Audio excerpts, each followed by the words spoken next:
Paste दिलं. तुम्ही बघू शकता मी वांग शेवग्याची शेंगा घेतल्यात. आज वेगळी वेगळी पद्धत दाखवते. टोमॅटो खोबरं बघा मी कोथिंबीर लसूण सगळं टाकलंय. मिक्सर करून घ्यायचं आहे आपल्याला. तुम्ही पाहू शकता आता मिक्सर करून घेतलाय. आता फोडणी देऊया आपण. कढई तापू द्या.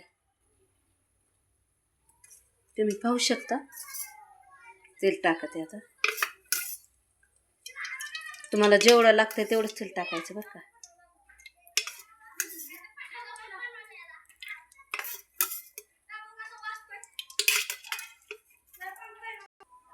मोहरी चांगली तडतड होऊ द्यायची बरं का.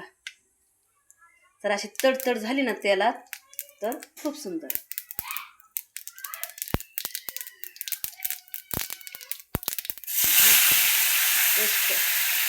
सगळा मसाला चांगला तेलात फ्राय.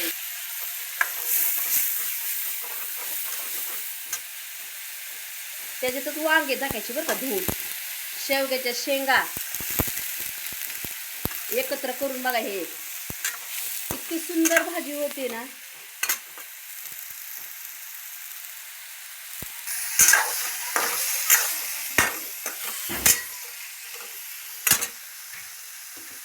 मीठ टाकायचं बरं का थोडं चवीपुरतं. आता हळद, घरातले मसाले,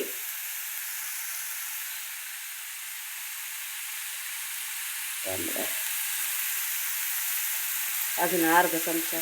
तुम्हाला जेवढं पाहिजे तुम्ही तेवढं टाकू शकता बरं का. बघू शकता तुम्ही.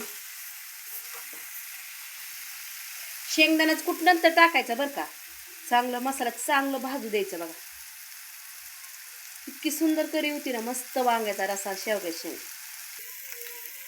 पाणी टाकायचं. बघू शकता तुम्ही. जास्त नाही पातळ करायचं, मध्यम करायचं आपल्याला. आता शेंगदाण्याचं कूट टाकते बरं का. जेवढं पाहिजे शेंगदाण्याचं कूट.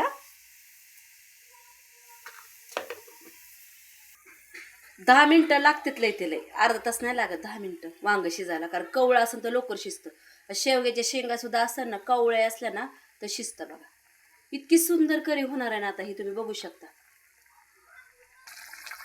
बघू शकता किती सुंदर शिजतंय बघा. झाली बघा. आता भाजी तुम्हाला दाखवते एका प्लेटमध्ये काढून. तुम्ही बघू शकता किती शेवग्याची शेंग वांग तुम्ही पाहू शकता किती सुंदर झाले. तुम्ही पाहिलं मी कसं केलंय.